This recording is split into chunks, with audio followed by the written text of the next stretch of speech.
Assalamualaikum warahmatullahi wabarakatuh. Alhamdulillah wa syukurillah wa la hawla wa la quwata illa billah.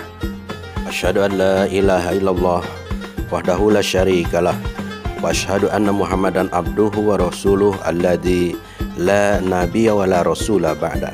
Pemirsa yang dirahmati Allah Subhanahu wa taala, doa, puji dan syukur kami panjatkan pada Allah Subhanahu wa taala. Semoga kita dalam keadaan sehat walafiat, dilapangkan hati dan rezeki kita, serta dapat menunaikan segala tugas-tugas kita baik sebagai hamba Allah maupun khalifatullah.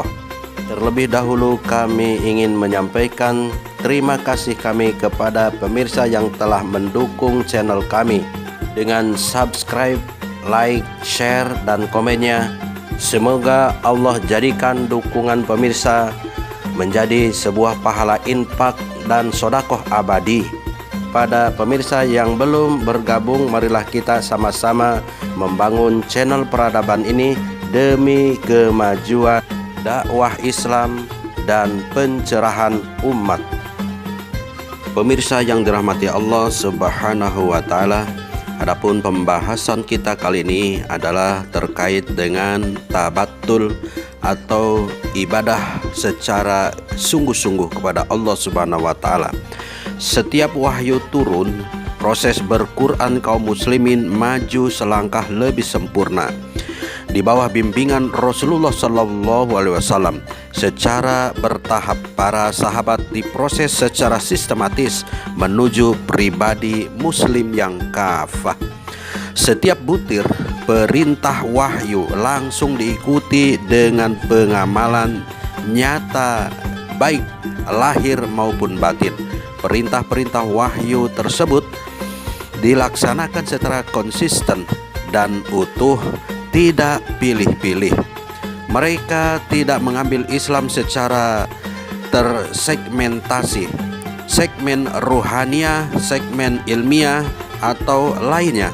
Memang para sahabat masing-masing memiliki kecenderungan sesuai dengan karakter dan potensinya masing-masing. Tetapi hal itu tidak membuat mereka tersegmentasi. Mereka memiliki kecenderungan yang berbeda-beda, namun dasar mereka sama, Islam kafah. Sehingga berbeda yang terjadi di antara mereka itu bukan saling melemahkan, tetapi justru saling melengkapi dan menguatkan.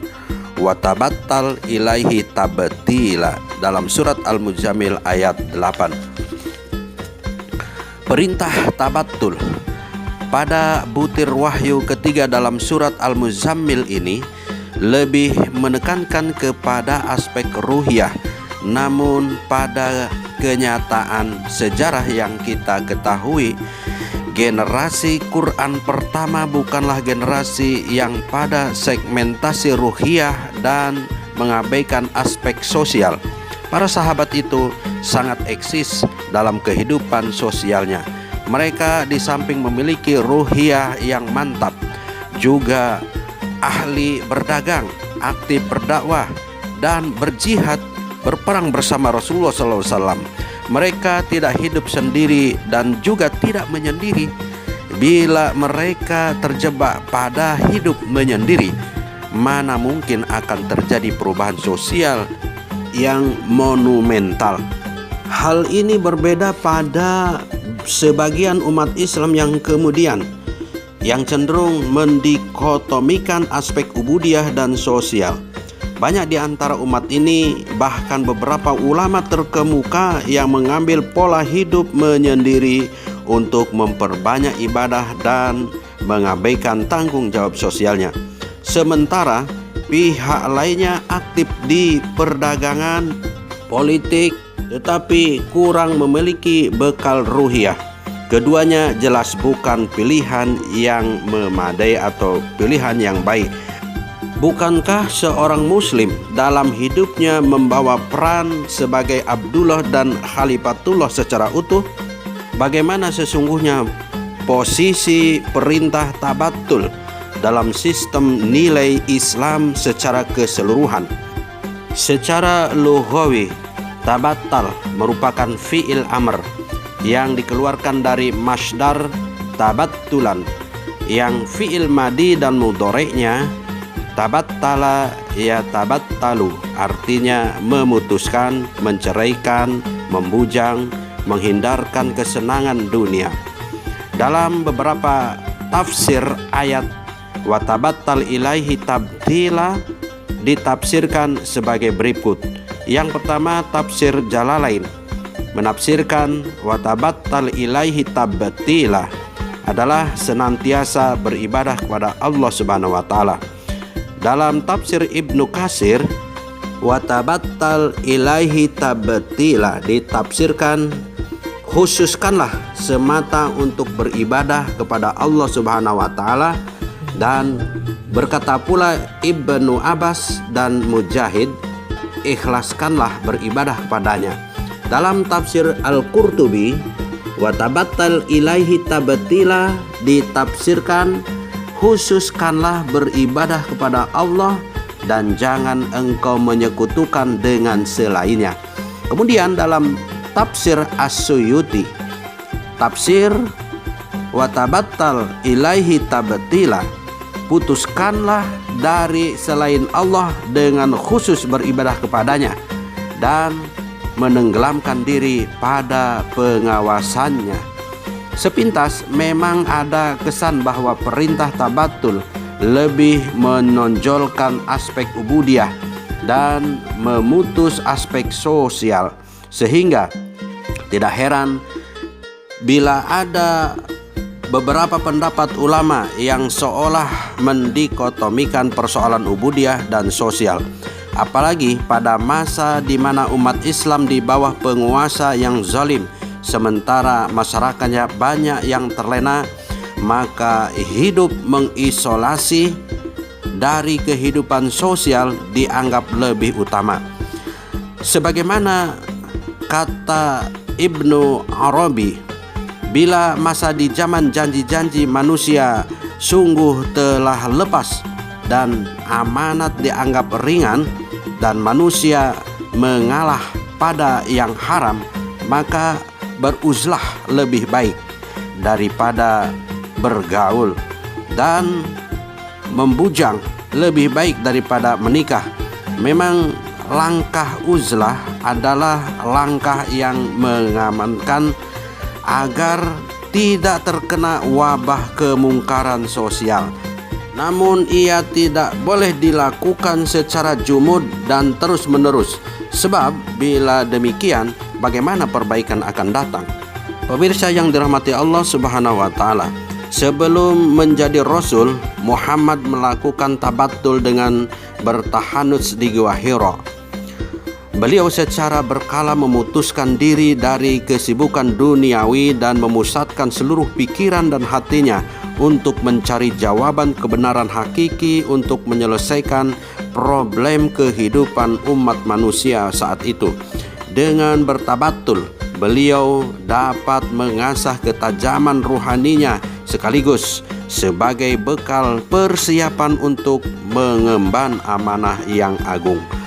Jadi Muhammad memisah diri dari kehidupan sosial bukan lari dari tanggung jawab, tetapi itu dilakukan sebagai bagian tanggung jawabnya mencari jawaban. Di sanalah kemudian beliau menerima wahyu yang pertama, yaitu Al-Alaq 1-5 yang dibawa oleh malaikat Jibril. Setelah beliau menjadi rasul dan mengemban tugas sebagai pemimpin umat, pada waktu-waktu tertentu seperti 10 hari terakhir di bulan Ramadan, beliau memutus diri dari kesibukan sosial dan lebih memperbanyak zikir dan munajah serta beribadah kepada Allah Subhanahu wa taala. Hal itu dilakukan juga bukan berarti beliau tidak peduli kepada kehidupan sosial, tetapi sebagai evaluasi agar tugas-tugas kekhalifahan dan kehidupan sosialnya tidak kehilangan makna. Jadi hal ini mengajarkan bahwa ada saat-saat kita terjun di tengah kehidupan sosial sebagai wujud aktualisasi sebagai khalifahnya.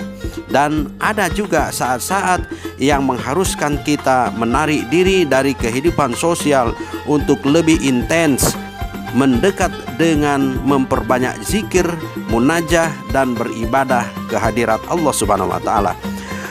Nabi Ibrahim pernah beruzlah untuk menyelamatkan ketauhidannya, dan dengan itu Allah menganugerahkan anak keturunan yang mulia. Hal ini beliau lakukan setelah mengajak bapaknya untuk mengikuti agama tauhid yang lurus dan meninggalkan kemusyrikan.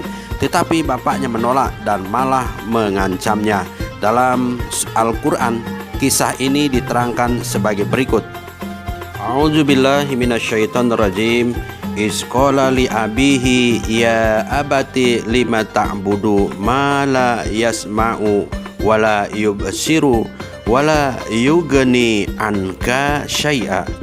Qala aragibun anta an alihati ya Ibrahim, la illam tantahi la arjumannaka wahjurni maliya.